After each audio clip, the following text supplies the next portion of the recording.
Hey guys, happy Sunday to everyone. Yep, her coloring's wonky, but that's okay. You guys know that it is just this, it's this video camera on my phone that just doesn't work properly. But I wanted to make this video with her on the changing table for a specific reason, just because it's easier to access her for what I'm going to talk about in this video. So for this video, I wanted to chat with you guys about how often you should be looking over your silicone baby for rips, tears, / boo-boos.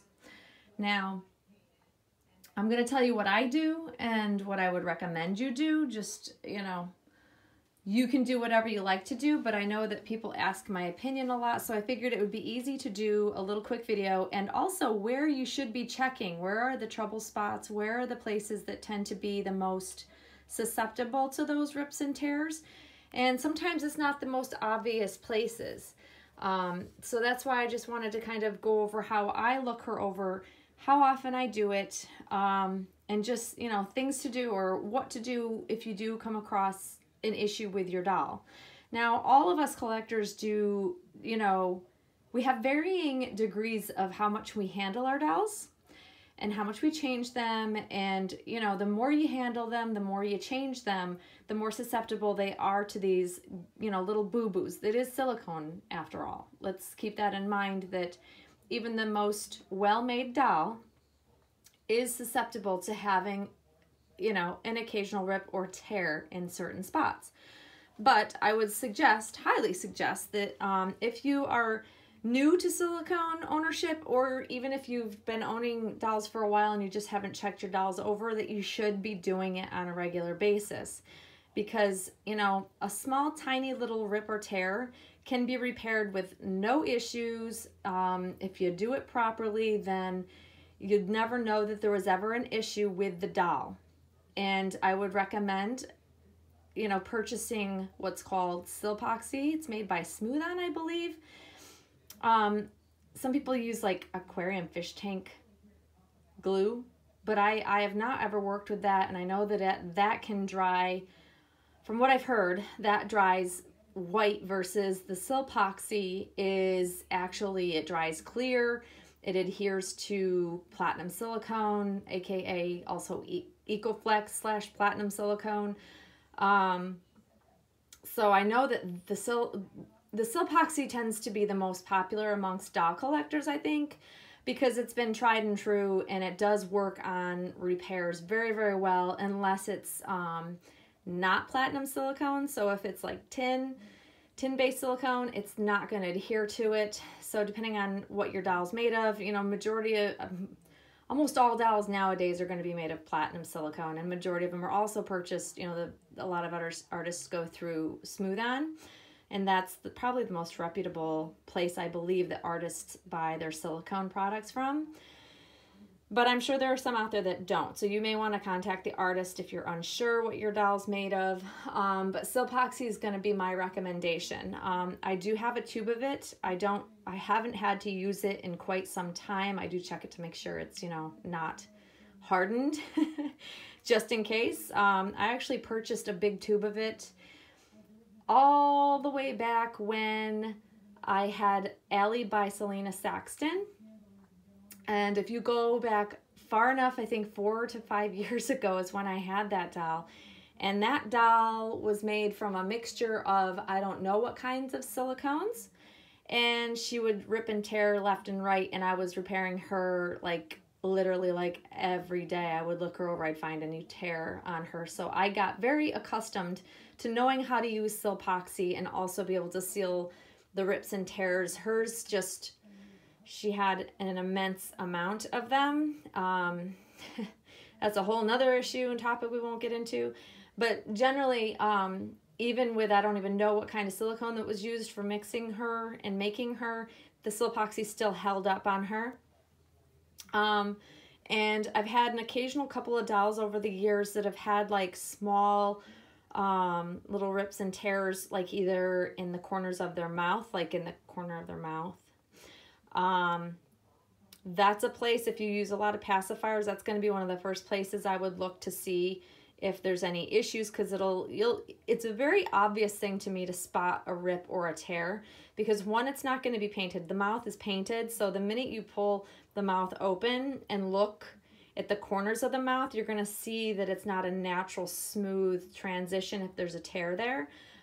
It's just very common when we put silicone bottles, nipples, and pacifiers in the doll's mouth a lot, and we're tugging down on their chins to get it in there, or their mouths are small. You know, that's a common place. Another common place with some dolls is going to be their little armpit areas. You know, connecting spots and or bends in the corners of their inner elbows. That's going to be another spot. On soft silicone dolls, I have found probably the biggest one I hear people complaining about is going to be in between their fingers and toes. I'm always checking over Lucy constantly in between her little fingers and toes, just to make sure, because one, if you don't use hand mitts, it's very easy to catch them on clothing as you're pulling it through or sliding it through arms and legs holes of clothing. You know, so it's honestly an easy spot to catch them and then pull away. And because it's so soft, it doesn't take, I don't think it takes much on some dolls to really create a little tear there. And then every time thereafter, it just weakens it and weakens it every time you're pulling on it. But honestly speaking, I've been very lucky with my Claire babies. I don't have really any issues. I think I've had one doll once, and it was a Zoe, that had like a little tiny tear. I want to say like up in one of her little leg rolls. Very odd place. I think it was probably from pulling, having a diaper on it. I was not the doll's first owner. I was like the doll's second or might have been even the third owner or fourth owner of the doll. And I noticed it when I inspected the doll when I received it. So I actually made that repair of that baby's little tear. It was really tiny, but to me, I'm so meticulous that if I see something, I have to fix it. And that's not something that's big enough that I would have felt I need to go back to the artist and ask Claire to do, because I was very capable of doing it myself. Another spot, just like I was saying before, is going to be where the doll's diaper hits them. And if you have tight diapers on your doll's legs, it can create a pull area up against the skin. So you always want to check that when you're changing their diapers. I don't even change her diaper very often, but I still check the areas on the front and back and around her legs, and just anywhere where there's a pressure point. And I also mentioned in between their little toes. Toes are a big one. Like this toe here has no tear, but I noticed that because of its angle, it does tend to get stuck on things. So I'm always constantly making sure that, you know, her toes are intact and there's no rips or tears. Luckily, like I said, I have not had any issues with this baby. And same with this one, this little toe. And I just always go through and just really carefully inspect, because the last thing I want is to have an issue and then have it be a bigger issue. If it could have been fixed at a very tiny tear, you're preventing a much bigger problem down the road. So that's kind of how I look at it, and that's also why I check them over so frequently. Also, behind bent knees, that's also going to be a pressure point where a lot of dolls, I've heard that a lot of people have issues, is going to be there as well. Any place there's a crease or a bend where you may be separating or pulling away or straightening, getting their limbs, hands, feet through an article of clothing is a potential spot where there could be an issue or a tear. Same with ears. Pulling things over their heads, catches on their ears and pulls the ear away from the head. That could also create a weak area. I never pull anything over her head, more because, not because I'm afraid of catching her ears, but more because I don't want to mess up her hair. That's why. So I'm always a fan of pulling everything up over, you know, from the bottom up for outfits. It's because I'm really, really so picky about the hair, and I hate messing up their hair. So, so I would check where the ear connects to the side of the head, the lobes, you know, any place that can really catch on something. And because she's got earrings, that's also why I'm glad I don't pull things over her head, because it's just another area that can catch and then pull and then create an issue. So I generally check this baby over. If I've changed her more than once a day, I don't do it every time I change her. But if I'm only, changing her once a week or so, which is on average the amount of times that I change her or how often I change her, I will look her over every time I'm changing her. Like at least once a week I'm looking this baby over. Probably because, one, I'm a little paranoid. Two, because I love this doll so much, I don't want anything to happen to her. Yeah, that's probably the biggest part, is because I'm ultra paranoid that, I do handle her on a regular basis. I don't think I overhandle her, and I'm very gentle with her. I use hand mitts. That's one of the reasons why I'm a big fan of using hand mitts, to slide them through her clothing to put them on her. I think it's just the safest way to protect all of her little pieces and parts so they don't get, caught and torn. I think that Claire's got some of the most reliable, strong, well-made mixture of silicone, and I think it's very durable. But I think even the most durable dolls, if handled improperly or overhandled or just accidentally, see, it doesn't even have to be that you overhandle your doll. It really can be that you just accidentally caught it on something and didn't realize it, and it created a little tear. It happens. I think it's happened to pretty much all of us as collectors, and none of us ever want anything to happen to our dolls, but it's something you want to look for. So like I said, it's better to find a small little tiny tear so that you can repair it, fix it, so it doesn't become a whole tear, because I know that once, especially with tiny toes, I always worry if a little tiny tear on a little tiny baby toe, if there was a tear there, it wouldn't take much to yank the toe off once the tear is there,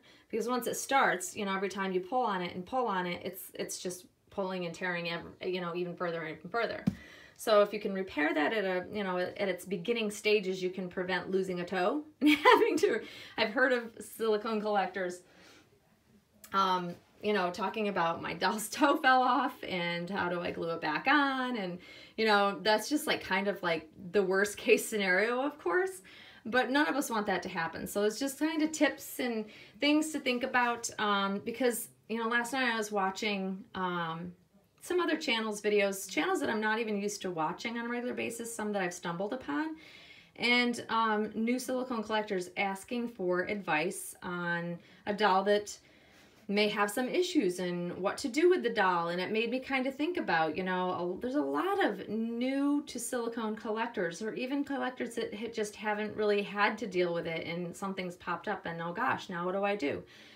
And because for many years ago, with the stress and strain of dealing with Ellie Saxton, I'll tell you what, I learned very quickly to check over my dolls on a regular basis, because it's important to know the condition of your doll, especially if you ever go to sell the doll. So it's always good to do a good, thorough once over every once in a while. You don't have to do it every week like I do it, but I would definitely think about doing it on somewhat regular basis if you handle your dolls regularly. I just think it's a good practice to get into. But yeah, so that's my thoughts and tips on, how often and where you should be looking for potential issues on your baby, your silicone babies. And yeah, now I'm going to get Miss Lucy dressed for the day. It's a little bit late. I've been cleaning my house, so I've been very busy, so I'm a little late to getting her going for the day, but I hope you guys are enjoying your Sunday. And Lucy and we will see you all very soon, guys. Thanks for watching. Bye-bye.